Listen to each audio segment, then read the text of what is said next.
우리나라 대표 연구자들과 함께 다양한 연구 분야에 관해 깊은 이야기를 나눠보는 코너, 국대들의 연구실 시간입니다. 오늘은 한국화학연구원의 연구실을 방문해 보겠습니다. 탄소 중립 목표를 달성하기 위해 전 세계적으로 이산화탄소를 모아 저장하고 활용하는 기술이 주목받고 있죠. 국내에서도 이러한 연구가 활발하게 진행되고 있는데요. 이 가운데 이산화탄소를 이용해서 알코올이나 플라스틱에 쓰이는 합성가스를 만드는 기술이 개발돼 상용화를 앞두고 있습니다. 장태선 책임연구원과 함께 자세한 이야기 나눠보겠습니다. 어서 오십시오. 네, 안녕하세요. 네, 나와주셔서 고맙습니다. 자, 이 온실가스로 잘 알려져 있는 이산화탄소를 단순히 감축할 뿐 아니라 이산화탄소를 활용한 기술이 왜 중요한 것인지부터 설명해 주실까요? 예. 저희가 이산화탄소 활용 기술에 대해서 알기 위해서는 에너지와 원료로 사용하고 있는 원유에 대해서 이해를 해야 합니다. 네. 원유는 땅속에서 갓 뽑아낸 정제하지 않은 그대로의 석유를 말합니다. 탄소를 주성분으로 하고 있죠. 이런 원유를 갖고 이제 휘발유, 경유, 등유와 같은 연료를 우리가 에너지를 쓰기 위해서 분리하고 나머지는 석유 제품을 만드는 데 이용합니다. 네. 이렇게 원유를 활용하는 과정에서 불가피하게 최종적으로는 생성되어 배출하는 것이 이산화탄소입니다. 이산화탄소는 기후변화의 주범이라고 불리는 온실가스의 한 가지 물질로서 공기 중에 많이 존재하며 탄소 한 개와 산소 두 개를 갖는 분자식을 갖고 있습니다. 따라서 이산화탄소 활용 기술은 원유에 포함된 탄소를 대신해서 이산화탄소에 포함된 탄소를 활용한 기술이라고 할 수 있습니다. 네, 쉽게 말하면 석유화학 제품을 만들 때 석유가 아닌 이산화탄소에 포함되어 있는 탄소를 이제 재료로 해서 만들 수도 있다. 예, 맞습니다. 네, 이렇게 이해하면 될 것 같은데요.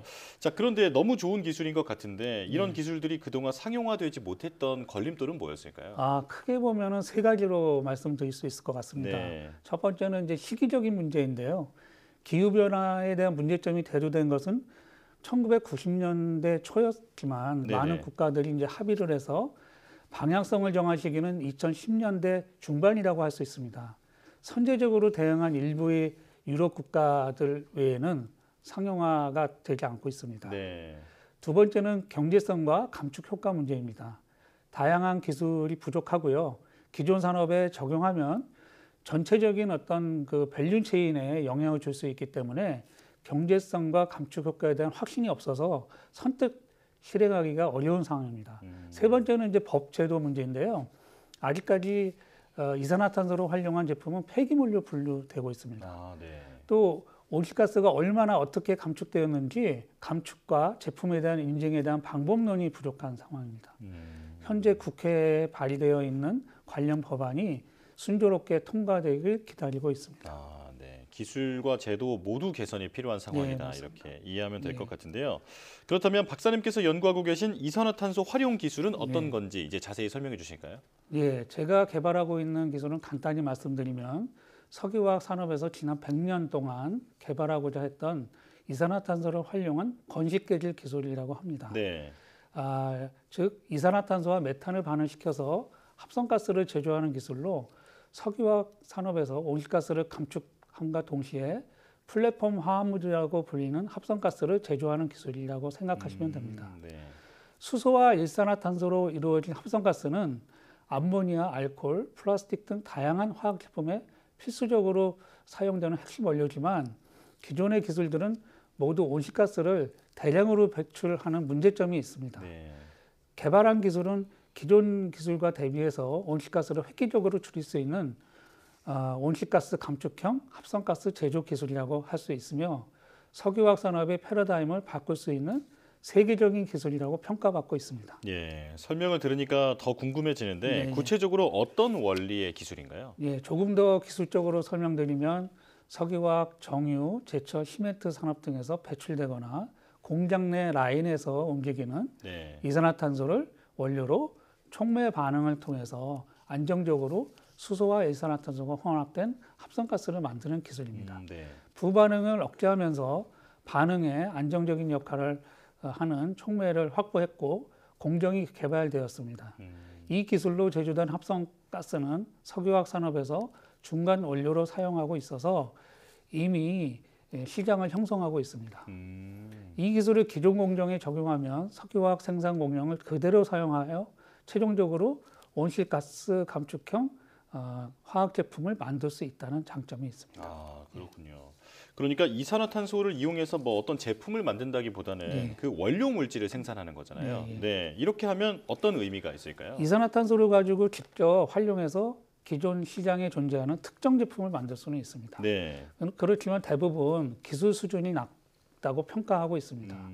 하지만 이산화탄소를 간접 활용해서 원료 물질로 인 합성가스를 이제 거쳐서 특정 제품을 만든다면 아까 앞에서 말씀드린 것처럼 기존의 밸류체인을 그대로 활용할 수 있어서 파급 효과가 훨씬 더 커질 것이라고 봅니다. 네. 이와 같은 기술의 확보는 우리나라가 기술 선진국으로 향하는 디딤돌이 될 것으로 생각합니다. 네. 자, 앞서 잠깐 몇 가지 말씀해 주셨지만 이제 기존 기술과 비교해서 이제 박사님의 기술은 어떤 장점이 있을까요? 저희가 개발하고 있는 건식계질 기술은 오직 이산화탄소와 메탄을 활용하면서 발생하는 그동안의 부반응이 있었거든요. 그 반응을 이제 억제를 시키면서 그게 이제 상용에 어려움이 있었습니다. 이런 부분들을 혁신적으로 해결했고요. 네. 약 1만 시간 이상에 적용할 수 있는 세계 최고 수준의 촉매와 공정을 개발한 기술이게 되겠습니다. 우리 산업의 경쟁력을 높일 기술이며 탄소 중립, 기후 변화 등이 이슈화된 시점에서 더욱 필요한 기술이라고 할 수 있습니다. 네. 자, 이제 상용화에 대해서 질문을 드릴 텐데 현재 기업의 기술 이전까지 이루어졌다면서요? 예, 예. 네. 예, 촉매와 관련된 기술은 화학회사인 부흥산업사에 이전하였습니다. 네. 촉매에 맞는 공정 기술은 기업에서 개발을 했고요. 기술을 이전받은 부흥산업사는 연간 8,000톤의 합성가스를 생산할 수 있는 세계 최대 규모의 건식계질 플랜트를 울산 산업단지 내에 구축해서 상용화 전 단계라고 판단하고 있습니다. 네. 부흥산업사에서는 탄소 중립 시장 진출을 목표로 25년도부터 이산화탄소 활용 제품을 판매할 계획을 갖고 있고요.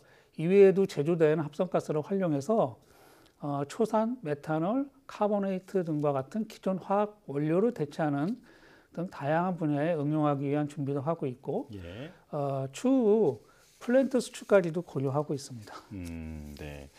그러니까 기존 석유화학 제품을 그냥 이제 만드는 것이 아니라 그 석유화학 제품을 만드는 밸류체인에 이 이산화탄소를 이용한 재료를 투입해서 결과적으로는 저탄소 제품이 나오게 만드는 네, 이제 그런 기술을 설명을 해주셨는데요.